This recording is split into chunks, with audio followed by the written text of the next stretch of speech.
Hey, what's up everyone? Happy Friday! Welcome to another episode of the SEO Video Show. Today we have Josh Spilker, and we'll be talking about how to get cited in AIO and LLMs. It's gonna be a great episode, guys.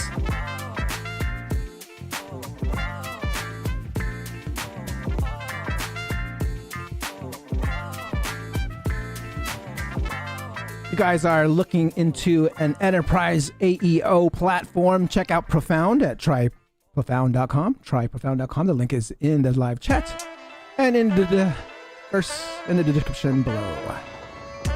Oh yeah, what's up, guys?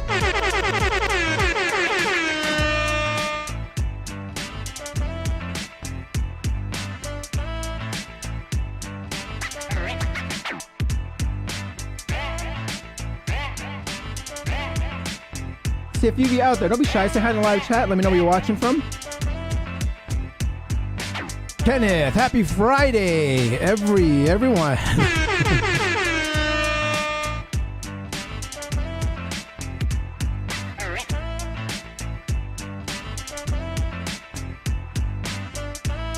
Hello from SF. Hello, Natalie.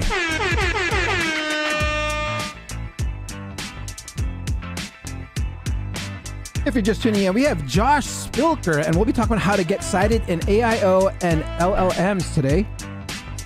And if you're looking for a AI search platform, ChatGPT tracking AIO platform for your company, check out Profound. Tryprofound.com. I'll be putting out some more videos on Profound. So be sure to check that out. And I actually have a few tickets to the sold out conference, the local U SEO conference by Joy Hopkins and team. So if you shoot me an email at dre@seo.video and you want to go to this conference, the link is in the chat, localu.org/Nashville, localu.org/Nashville. If you want to go to that conference, it's a local SEO conference. It's sold out. There's a wait list. However, I got some free tickets for you guys. If you want to check it out, I got about two or three. I can't remember, but I do have a couple to give away. Values a $300 ticket. So you are in Nashville or close by, or you want to fly out there, go ahead and check it out. Shoot me an email at dre@seo.video to check that out. If you're just tuning in, we have Josh Spilker today on how to get cited in AIO and LLMs. And I see Josh just got in there. What's up, my man? How you doing? Good, man. Check, check. 1, 2. We good? Yep. I hear you loud and clear. Looking good. Sound good, brother. Okay. Perfect. Good to be here. All right. Stefan. Hi, everyone. Happy Friday. Don't be shy, guys. It's going off. Nice. Oh, yeah. There we go. We got a few people already in here. Don't be shy. Let me know where you guys are watching from.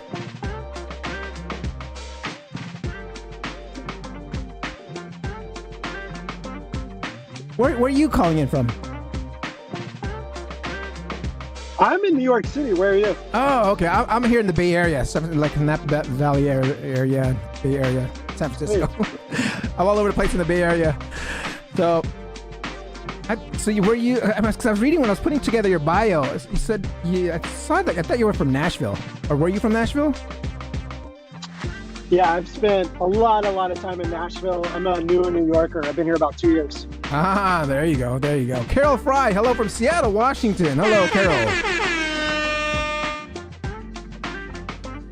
Calling Larry, my man, what's up? Right on time. We have a great episode today. If you're just tuning in, we have Josh Spilker, and we'll be talking about how to get cited in AIO and LLMs. Josh is you are the content marketing and SEO lead at AirOps. Well, we can talk more about in our interview, but what does AirOps do for those that are just in the live chat right now? Oh wait, you're on mute.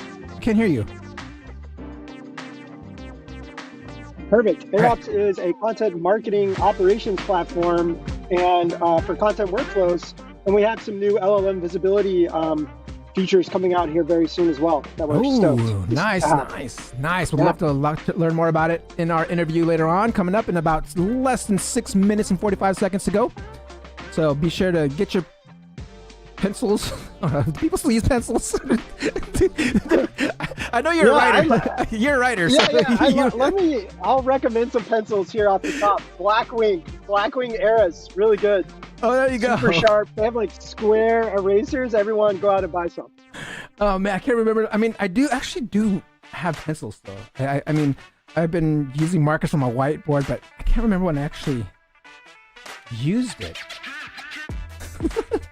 Oh man! All right, guys, it took me back to grade school and one of those pencil sharpeners that you still have to wind up. Oh right. Do not have one of those. I've just got like a small little one that I'm doing. There we go. All right, guys, don't be shy. We got about less than 6 more minutes to go. Get your shouts out. Let me know where you're watching from. And if you guys are looking into AIO platform, check out tryprofound.com. Tryprofound.com. It's a great platform, so check it out. If you guys are looking to if you guys want free tickets to a sold out conference by Joy Hawkins, it's called Local U in Nashville. So if you guys want to check that out, shoot me an email at dre@seo.video. I got 2 tickets left, and I'll give it to, if I get more than 2 people hitting me up, I'll do a draft. So just shoot me an email at dre@seo.video, and I will hook you up. Colin Larry says, I was just looking at Japanese mechanical pencils. I'm not getting one, but I really want one. What's so special about those? Do you know? Yeah, that's a great question. I don't know.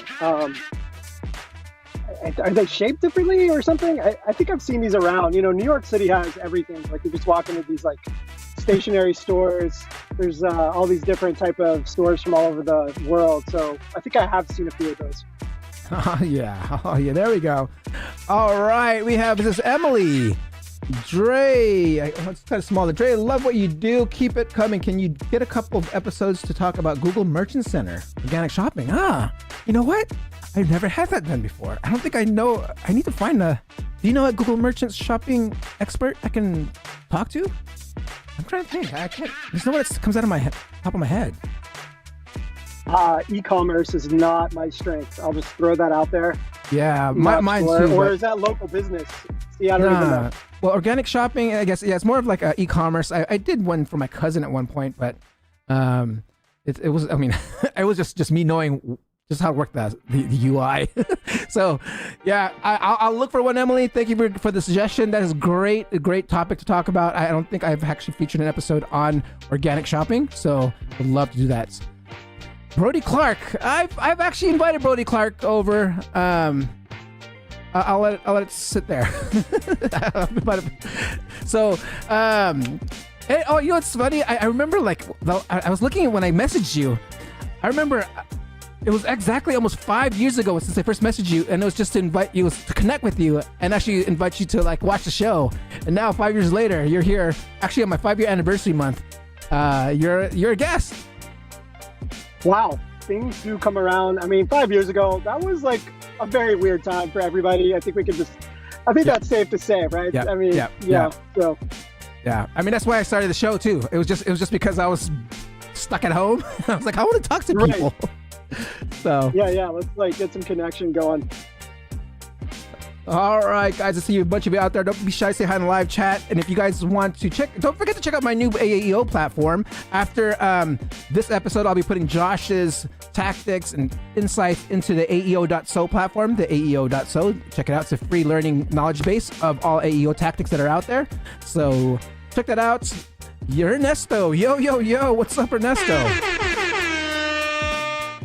And if you guys are just tuning in, we have Josh Spilker in the background, and we'll be talking how to get cited in AIO and LLMs. It's going to be a great episode, guys. There was a great study he put together, which we'll be talking about. Actually, you know what? I'll put in the link now, and I'll also put it again in the link again.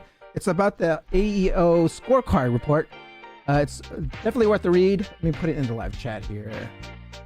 Yeah, definitely a team effort on that. I'm super excited to chat about it. Okay, Luke Carthy does e-com SEO. Not sure if he does Google Merchant Center though.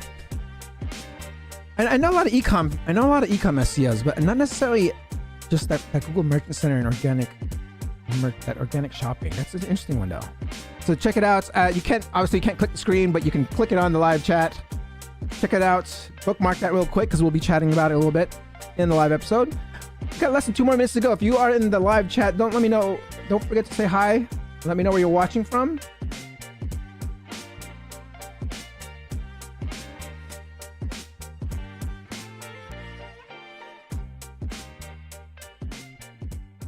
So after in about a minute or so, I'm going to go ahead and put you on mute, and I'm just going to do my quick intro, and then I'll introduce you right into the show.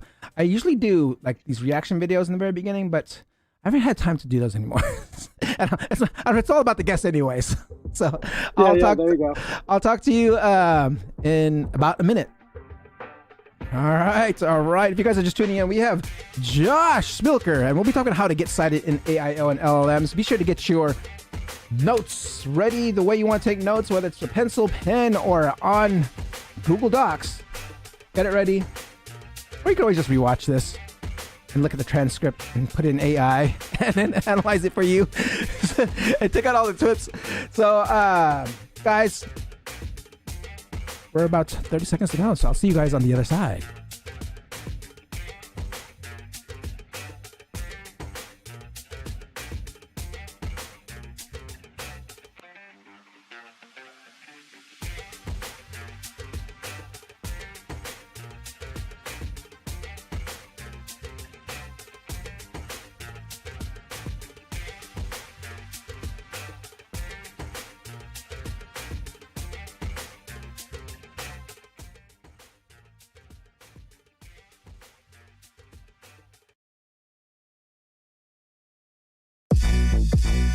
Yeah. Hey, time to get it started. No delay. Let's work. Want to see you be an SEO expert. Paul Andre de Vera. Steady dropping knowledge. Over 15 years in the game, so he knows all about it. Master the art of SEO. You will be amazed. Time to get your brand off page to on page. Dropping knowledge. Legendary for sure. Whether you're just getting started or self-employed entrepreneur. Yeah, let's go. Subscribe to the SEO video show. Hey, welcome to another episode of the SEO Video Show, where SEO is alive and fun. My name is Paul Andre de Vera, aka Dre, and I curate SEO videos released within the past week into about 1-minute clips. My favorite part of the show is when I get to introduce my guest. And today's guest, we have Josh Spilker of AirOps. Before we get started, let's say what's up to everyone's chat. I see calling Larry, Marcus, Emily, Ernesto, Carol, Stefan, Natalie, Kenneth. Welcome, everyone. Don't forget to like, subscribe, and hit that notification bell. Now let's get on with the show. Hey Dre, why do SEOs love the farmer's market? Lots of organic content.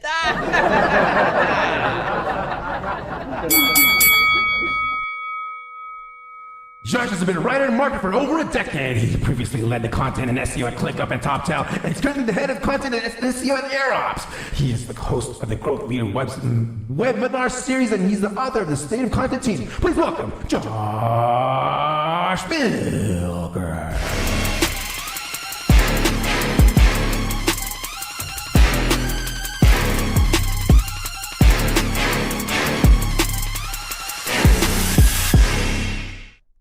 Josh, my man, welcome to the show. Thank you so much for having me. That is a killer intro. Thank you so much. I've got to really bring up my webinar game as well. That's inspirational. Love it. Everyone, let's give a round of applause. All right, Josh, this is the first, I'm going to get right into it. This is the first question I ask all my SEO professionals to come on here. In 1 minute or less, how does Josh get ranking on page 1 of Google? I mean, write good content, right? I mean, that's where it goes. Do your keyword research and know what you're going for. Love it. First knowledge bomb of today. Hold on real quick. Let me rewind this. Take us way back. Take us way back to when you first got into SEO. Yeah, sure. So I first got into SEO probably like 2017. I was working for a project management company called WorkZone. WorkZone.com is still around. But that's where I really got kind of bathed in Ahrefs, SEMrush, all the techniques, all of the stuff. And one of our big things there was just focusing on the middle funnel for our strategies and for a lot of our content. So that was kind of where I really picked that up as a fundamental strategy and skill. So WorkZone.com, yeah. Love that. So, okay, how'd you actually learn SEO? A lot of trial and error. So sometimes it is just kind of seeing what the competitors are doing, to be honest, and then seeing if that works for you in some way or another. It was also trying to research how the top pages were performing on our desired topics. So that was a lot of it. I really come from the content background inside of things, rather than like the technical SEO. So I've always kind of leaned more towards the content stuff, but that's how I got started. Love it, love it. Okay, so was there anyone that you was following? Any like resources that you were actually looking at also at the time? Yeah, I think Rand Fishkin, of course, like the Moz whiteboards back in the day were huge. A lot of the HubSpot, just kind of inbound marketing type stuff. I was really, actually, one of the first books I read was a Ryan Holiday book before he got into like the stoicism stuff. It was called Growth Hackers, I believe. Yeah. And it was really solid. Probably still applicable today. I haven't read a bunch of it, but like inbound.org, I remember was really popular, like growthhackers.org, like those type of resources were great for me at that time. Love it, love it. Yeah, I'm a fan of Ryan Holiday myself. I think he also has a great one on, I think, Trust Me, I'm Lying or something like that. I mean, I think that's one of the books that PR one. It's a great one. If you guys want to check that out. So I want to walk us through your career journey, because I saw that you were actually consulting for a while as well. Like, how'd that come about? Yeah, sure. So I've had, I would say, a varied career journey. I wanted to be like a writer. I did some like newspaper stuff. I did some like advertising. I actually have a master's in English, so I actually did a little like adjunct instructing and teaching. And so then I got a role at a healthcare firm where it was like huge deals that like I didn't feel like my content had a lot of influence over. So it was like $1 million type deals to like health insurance companies. And so then I was like, when I went to WorkZone, I was like very interested in just having that faster buying cycle and really seeing like high conversion rates just from like content or just from our marketing efforts that we were doing. So I kind of moved into that and have been at several startups along the way, a lot of them in the productivity space, including ClickUp, including a couple startups like Tetra and Friday. And now I'm over here at AirOps, doing SEO for an SEO company, which is always kind of ironic and fun at the same time. Love it. Okay. So let's get right into it. So let's get into our topic today, how to get cited in AIO and LLMs. And I actually came across this. You've been posting a lot of content. That's how I found you. Like, you started showing up in my feed with all this great content and LinkedIn. It's like, I got to talk to Josh here and bring him on and have him talk about what he's sharing here on LinkedIn. So can you walk us through the methodology behind the June 2025 AIO scorecard report? How did you select the 50 brands and what was audited, and how were things like weighted in each lever? Yeah, sure. So what we did, for those that don't know, is we analyzed, I think we ended up analyzing, 50 influential SaaS brands, 6,700 like of their high intent pages. So we looked at a couple different charts to try to figure out some good brands that we thought were just kind of technically ahead and really, brands that everyone kind of looks up to as being leaders in their respective spaces. So it's a mix of like, I would say Series D and like Fortune 500 and like enterprise type companies that we could really see, make a difference with content, and that where content would really move the needle. So we had a list of those. And then the things we were looking at were like freshness was really important. Like, how often do they update their pages? How do they structure their pages? What type of authority and evidence are they using? Like, is it just rehashing old stuff, or are they using new evidence, new data? And then snippet extractability, that goes, with lists, blocks, short paragraphs, and then just brand alignment. Like, how are they talking about their brand across, all their different pages and their surfaces? How does that align? Because, kind of having a consistent message also really helps with AIOs and LLM visibility. Nice. Okay, among the 5 levers, like the freshness, structure, authority, snippet extraction, brand alignment, which one of those drove the biggest variance in scores across like all the brands?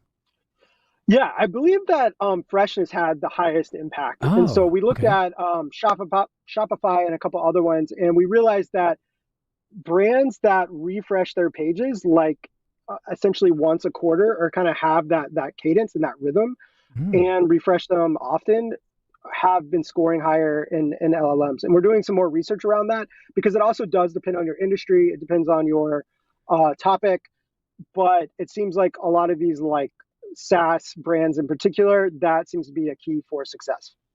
Love that. Love the nice knowledge bomb right there. And that actually kind of matches what I've been seeing too. Like I've actually like when it comes to freshness, I think of like just fresh anything, like whether it's like a news article, a press release and stuff. I see those kind of showing up as well. Like I even launched a brand new domain.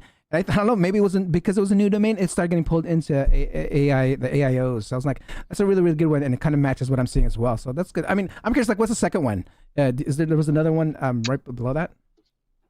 Yeah, sure. So the way your content is structured really matters too for search engines, but also the LLMs. And so here we're talking about some fundamentals that a lot of people, kind of know important, but maybe haven't invested the tech or the resources to do. And so we're talking about like header structure, like having a good H1, H2, followed by an H3, H4, and then starting over and not like a crazy mix. We're also looking at like schemas, like FAQ schema, and some of the other ones there that really help your content get cited. We came out with another report actually in the past, actually this week, where we saw schema presence really impacting whether you get cited or not. And we did a good comparison around ChatGPT citations versus Google citations on that. But for instance, one thing we saw in ChatGPT citations is that almost 70% of pages cited with ChatGPT had a schema presence compared to only like 56% for Google SERPs. Love that. Yes, I'm a huge schema fan myself, and I've always been preaching that. I know there's some people that hate schema, but at least when it comes to AEO and all this AI search, I think schema is like almost mandatory, which is again is showing within your report here. So like when other websites can go into this report here, right, and they can get their own scorecard. I mean, like how should teams use the AEO scorecard to benchmark their content, and what are the raw metrics should they pull first? Yeah, so you can go to, I can drop it in a little bit later. It's answer engine visibility, I believe, or something like that. But yeah, drop your domain in. It shows you how you rank as far as your structure and headings go, and also how often you've done it. It just gives you a snapshot of your pages. So I wouldn't say it's like directionally accurate. I wouldn't bet the farm on it or anything, but it does help you show and surface some high value pages that you might want to consider updating and refreshing. Nice, guys. And I actually just quickly found it on Google. Great SEO going on there. It was the number one result. That shows firsthand how good we have Josh here as an SEO ranking his properties. So you can check it out. AirOps. It's the reports that is that Air and did it go in? Is that the right one? Yeah, answer engine of visibility. Yeah, there it is. There we go. Yeah. All right, guys. So check that out. Report tabs. Check that out. So let's talk about the content. Let's get deeper into some of these 5 levers. Like so, the content freshness. I mean, the data shows that pages updated like every 90 days, which you mentioned, get about 4.8 more citations. I mean, why do you think that is quarterly refresh is so powerful? I mean, like why? I mean, and how do you know it's been quarterly or not? Half a year or even once a year? Like, how did you find that quarterly number? I mean, that was just kind of like the average that we found. That is like when pages were updated like every 3 months or so, that they really seem to appear a lot more. And I think that's just a good practice even before kind of all this LLM visibility came around. It's like one good practice that I've always had is like checking what pages are in the top 10 and making sure those are updated. And even if you were at like number 1 or getting a lot of traffic from a page, like go ahead and revisit it to make sure that it's still accurate and up to date. So I think a lot of what we see about freshness isn't like necessarily new. It's just, are you putting in the workflows to do it? Are you putting those action steps to like really refresh your content, which is a big part of what we do at AirOps is we have a lot of workflows that you can use to analyze your content, but then like know which parts to refresh, look at data, look at new stats, look at some updates there. So it's a very important workflow that every SEO team should think about. Love it. I know when it comes to like enterprise companies, it can be a little harder or challenging when you try to update pages within that 90-day time frame. I mean, year is about the time I see it. But yeah, if you guys want to test out 90 days, pick out a few pieces of content. And I'm curious, which pieces of content that have you been seeing that's been updated 90 days? Are these blogs? Are these guides? Are these what is it? Or just anything with dates? Like what kind of content? Yeah. I mean, I think you have to think about your brand in particular and like kind of what's important to you. But middle funnel content is something I've been talking about for a long time, and that we're also seeing actually drive traffic to your site, because we've all been hearing the past few months about how top of funnel content is just being summarized, right, by the AIs, by AIO review, by LLMs. But that middle funnel and decision content and buying content, really does still drive traffic to your sites. And so be sure you're still updating that and making sure that like your brand features are up to date, your comparisons are up to date, the how-to content is still applicable to how your product is going. So that's the type of content that I would suggest that teams really focus on and think about updating. Love it. Dropping all these knowledge bombs. We had our first question here from the audience from Juan. What type of content are you writing to drive conversions from ChatGPT, etc.? Yeah, it goes back to that middle funnel is what we're looking at a lot. We're still building out, I would say that for us, and like really focusing on what that means. But in like a traditional SaaS that you have an established category and you think about your comparison pages, your alternatives, your how-to guides, those type of things is what I would say are really important to refresh for ChatGPT, because again, it's hard to summarize that stuff and it drives traffic to your site, even from ChatGPT, from Perplexity, from the AIO reviews. Love it. Love it. Hope that answers your questions there, Juan. So I want to go into, you mentioned the last updated schema, right? Is actually something that you guys have been seeing too. I mean, is this, I don't remember seeing the schema. I mean, I see last updated like in sitemaps and stuff like that. So like, what is this schema? Is this like an article schema that you see, or is this its own schema that you've been seeing to implement on these pages? Last updated. I think, yeah, I think there is a way that you can like check the date, but then actually where the page was updated. And I believe that's where the number is coming from. Yeah. Got it. So that's, so the last updated can be just from like an article that says last updated, not necessarily like in last, like, not necessarily like a last dedicated last updated schema. If I say that right. I mean, I'm not too technical, so I'm just curious if that's part of what you're referring to. So okay. I think that was like our findings. Yeah. Got it. Okay, so I mean, just to elaborate a little bit more on the middle of the funnel content, because you said how-to content. What other types of content is that? Are you talking about like maybe like product talking about your product pages, or are those what other middle funnel types are there? Right. I mean, these are like your commercial, your navigational type stuff, because what we're seeing is there's a compression happening from traffic to where your top of funnel is just being summarized. And so then what's left for you, and it's buyers considering your product and comparing your product. So that's why we're saying that it's very important to focus on. And that content, the middle funnel content, it really helps to build trust and not just awareness. It's your objection content. It's content showing authority. And so a really good, think about comparison pages, point of view explainers, decision stage, FAQs, anything like deal breakers. Your case studies, I think, fall into there as well.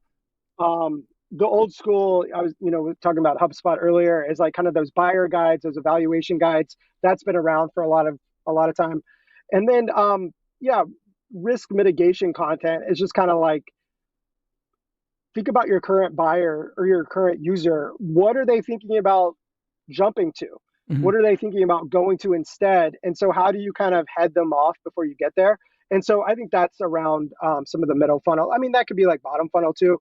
A lot of times I think of middle funnel as more like category type stuff, and then bottom funnel as like very product aware. Love it. Okay, so let's go into when it comes to content. And I think this is where AirOps comes in. Like what tooling or workflow do you recommend on automating those quarterly refreshes at scale?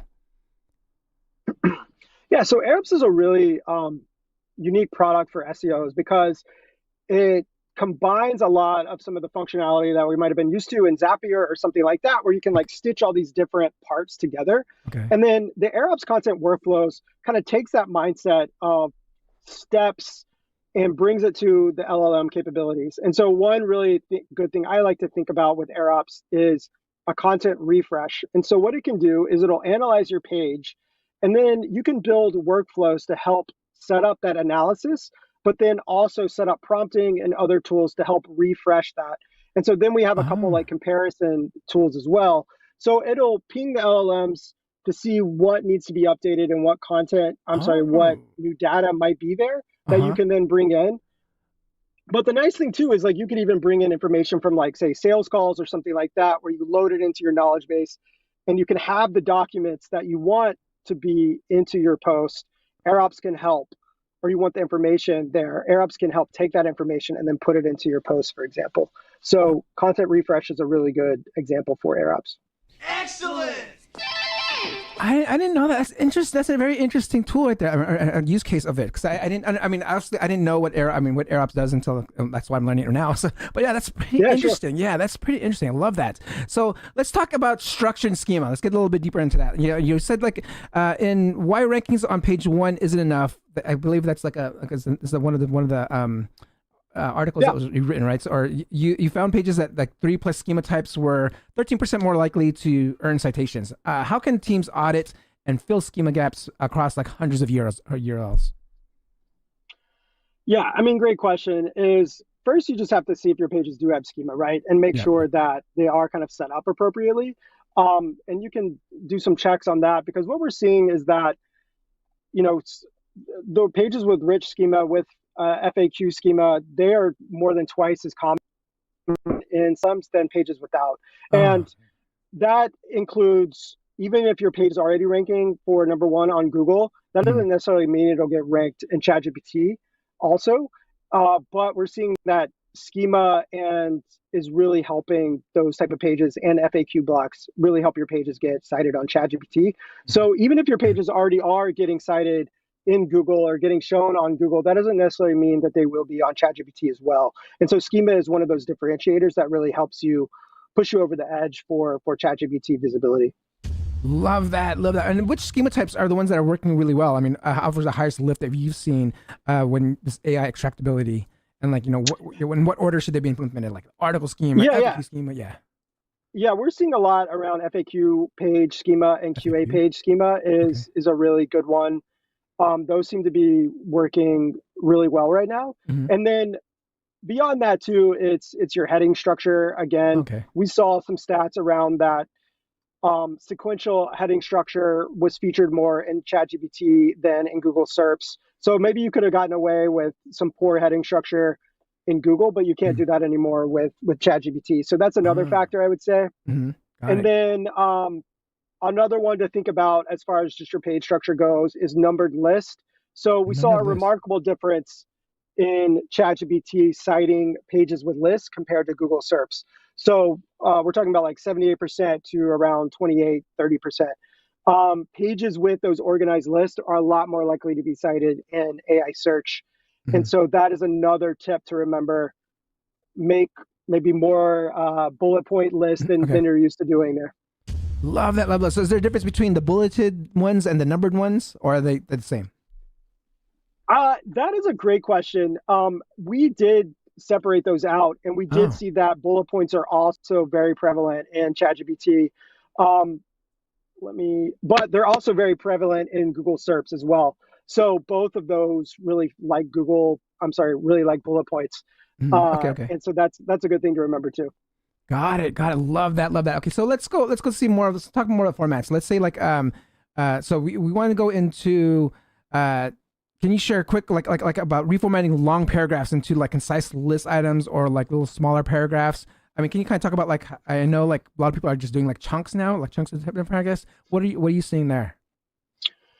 Yeah, so you need concise paragraphs, like around 200 to 300 words. You also need to think about how your sentences are structured. And so Steve Toth is really big on this from the SEO notebook, is declarative sentences, and thinking about how hard you're making Google work, because or the LLMs for that matter. So the clearer your information is, the easier it is to read. Thinking about flash scores and things like that, the easier it is for Google and LLMs to pick up. And so you want to think about how are you structuring your sentences so that Google and LLMs don't have to do much work. And so a lot of like shorter declarative type sentences to then like get picked up and surfaced.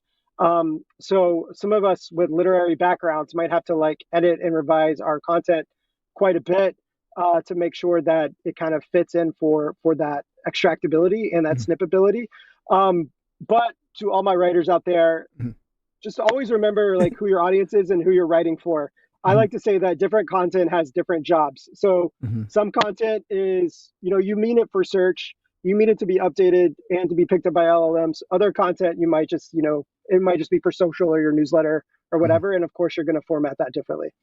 Love that. So, okay, for those non-writers, and what can you give me a structure of a declarative sentence? Yeah. So the dog walked fast. I mean, that is a short, quick sentence, right? Okay. The dog walked Yeah. fast. Oh, so pretty much just like the noun, the verb, and then the object. Yeah. Object. The dog walked fast. And that's it. So that's declarative. So Or just that's not an object. I guess that no, has an adverb on it. yeah. So I mean, declarative sentences are typically shorter. I mean, is it just more like like straightforward. Yeah. You don't have a lot of like comma splices, and you don't have a lot of like colons and things like that. Oh, right. All right. They're not like long and meandering. Yeah. Okay. I love that. Okay. So there's one thing where you're talking about intros. There's different types of intros that like definition style intros. Like what is X, help LLMs, where home pages, pillar pages, tools, overviews. Is that the intro style that's most impactful to like get in there?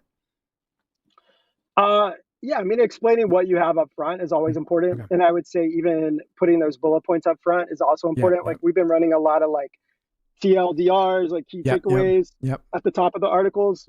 I mean, I think that helps the reader, but it also helps the LLMs to like understand what the piece is about, I would say.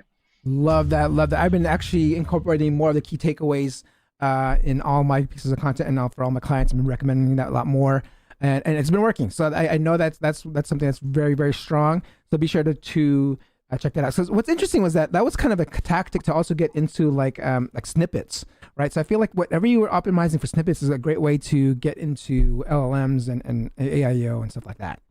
Yeah, I totally agree with that. Love it. Okay, let's go into trust and authority. I mean, you have something where it says pages with 2+ external sources per 500 words get 2.4 more citations. What criteria should marketers use to select and prioritize those citation targets? Yeah, great question. I mean, always go out to first-party research, right? I don't really see this as much anymore, but you remember those old like roundup articles where it would have like 20 different stats in it, and I'm sure we've all done it at some point. But always link out to the primary source if you can for those type of things, right? Try to go the extra step deeper to find like that authoritative external source. So for enterprise brands, for SaaS brands, I'm looking at like McKinsey, I'm looking at Deloitte, I'm looking at like these high Gartner, like those type of sites, and not just like roundup type sites. So use some fundamentals there and link out to authoritative ones that have like good domain rating, those type of things is my suggestion there. But also using first party data where you can. So surfacing from your product, from your SMEs in-house, all of those things make a huge difference as well. Love that. When you're citing, is there any particular citation format that you think LLMs preferred? Is like, when they, I don't know, it's a superscript or the number when they put it on top and then they put the citation on the bottom. I don't know what's called, or are they just direct linking to the, to the source? Oh, I see what you mean. Yeah. That's a great question. I don't really have too many insights on that. I usually just hyperlink my stuff. Okay. And that's why I put citations at the bottom. But yeah, I haven't looked into that. Yeah. What's your thought on that? I mean, I have another SEO that interviewed that mentioned like that's the way, like he goes by that way. He goes, yeah, he like that's his. I mean, obviously there's different way to rank, and everyone has their own ways of strategies. But he says that's more. I forgot there's a term for it too. Why LLMs love that by using that. Oh, like putting a footnote and then it goes to the bottom of the page. Exactly. Yeah. Okay, I haven't tried that. Yeah, so guys, something to check out. That tip is in the AEO.so, self-plug right there. Go check out AEO.so. All right, let's go. There you go. Let's go into the content design and layout. So we have LLMs extract in blocks. How should teams slice long articles into self-contained extract sections to maximize AI pickup? I mean, we kind of talked about this already, but you said like, was that 200 to 300 words at most a paragraph? Oh, no, that's actually kind of a lot. I mean, like, be a lot, or? Like compress your paragraphs there. And we saw some big companies like Grammarly and Sage. They did a really good job of using like definition blocks, steps, list, that sort of thing. So using numbered lists for processes, bullet points for key facts. And then like your sentences should not go beyond like 25 words for a sentence. Seems pretty long to me. Okay. But like kind of keep it like that. Yeah. Got it. And then maybe related to our evidence or to our intro part is put your research and stats like in the first 300 words, and then make sure those links go out to trusted resources. But that's another thing that we saw for LLMs picking their favorites that seemed to make a difference, is like front loading your evidence blocks. Oh, I love that. I love that. Okay, so and then stats. I mean, stats is like also just a great way to have that trust and authority, right? So I mean, is there any other Right. trust signals that you've seen also that people can include?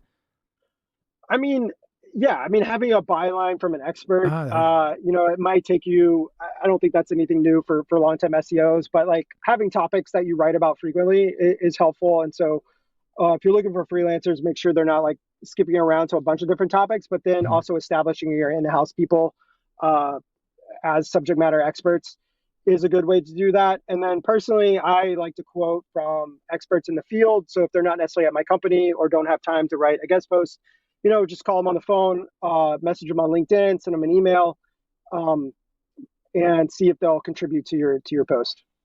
Ooh, love that, guys. All right, so let's go into brand and messaging consistency, which is something that your scorecard shows that pages matching up to date product names and tone earn 41% more citations. I mean, how do you quantify brand alignment, and what are the most common mismatches that you're seeing?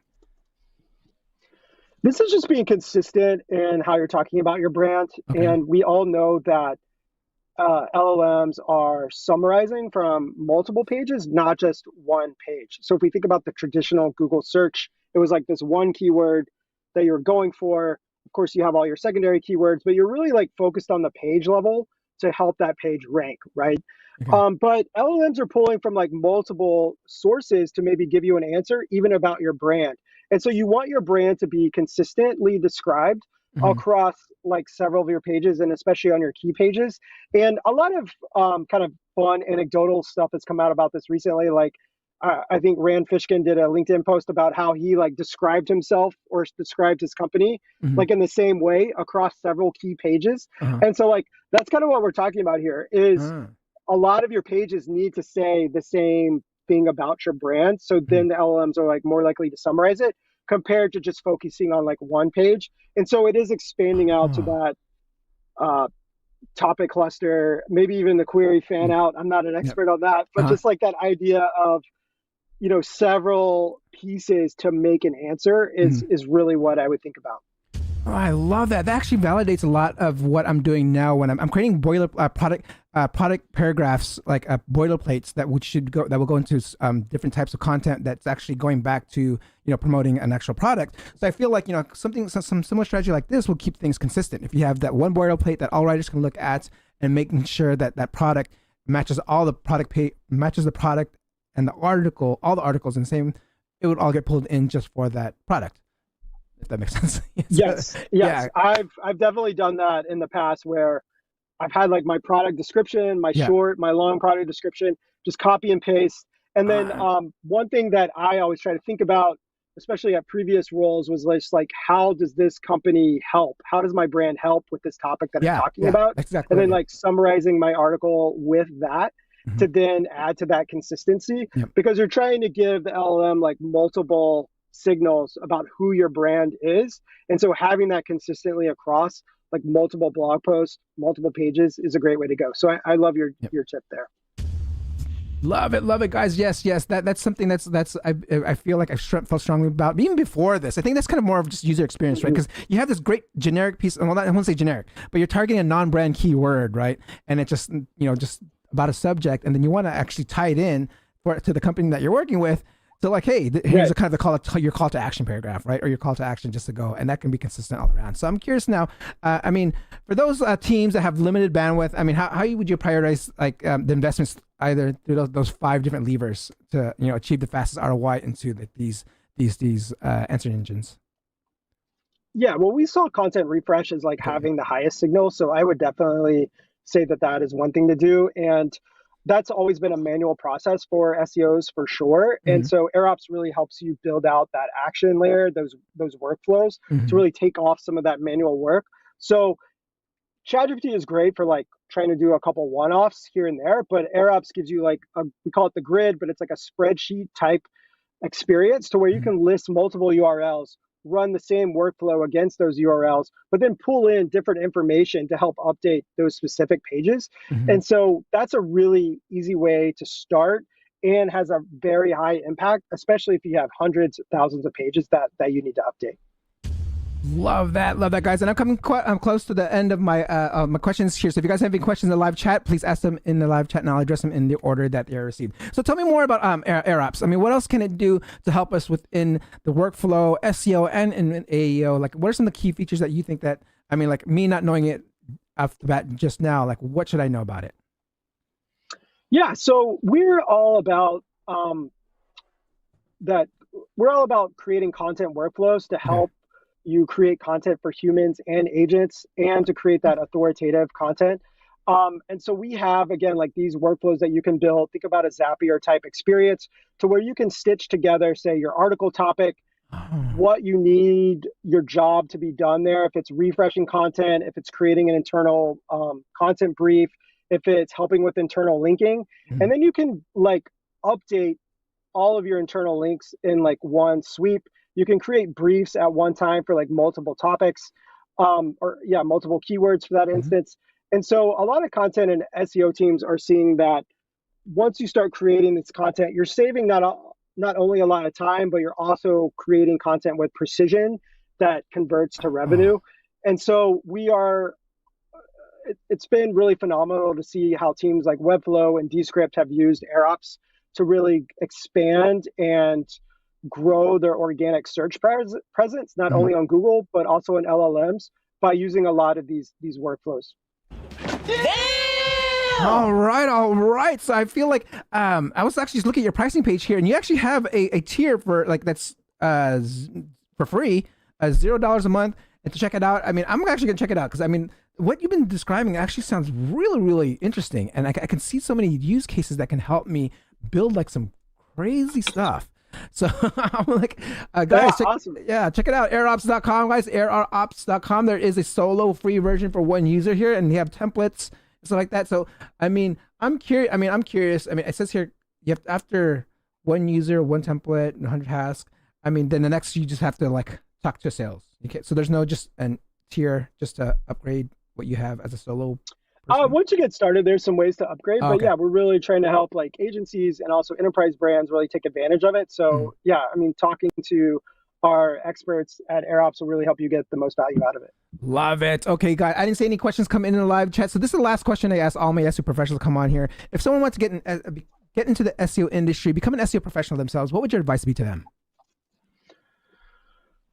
Well, it's an exciting time because a lot of things are changing, but a lot of things are kind of like staying the same. And so search is going to be here in one form or another. And so I think it's a great time to like get involved and dive in because a lot of people have questions. So definitely experiment with your own on how Perplexity works, how ChatGPT works, even how Google AI mode is changing and working. And yeah, I mean, people are really open to new ideas and new experiments right now. So I would just encourage everyone to do that. Go ahead and probably pony up for the $20, $25 for ChatGPT. Go ahead and spend some money on some of that just to see how it works. Even if you are like a freelancer or a consultant, to make sure that you're getting there. And like a lot of people are open to collaborating and new ideas right now. So it's a great time to actually get in because there are so many unknowns. But as we went through, there are a lot of fundamentals that remain the same, but a lot of new stuff evolving as well. Love it. Yes, I am a big advocate of investing in yourself. Anything that you have, the tools that you need, don't be scared to spend the money on yourself. And because I mean, you are the best investments where you can. It's even a tax write-off, guys. So just go ahead and use that. So for this episode to feel complete for you, Josh, any last words or comments here? Yeah, check out airops.com/blog. Would love to have you check out our newsletter as well. It comes out mostly Wednesdays, Thursdays, sometimes Fridays. But a lot of our reports, I also do a lot of webinars as well. So would love to see everyone there too. Love it. How people can get a hold of you? Yeah, I'm on LinkedIn, linkedin.com/Josh Spilker, somewhere around there. All right. Thank you so much. And let's make sure to give a round of applause, guys.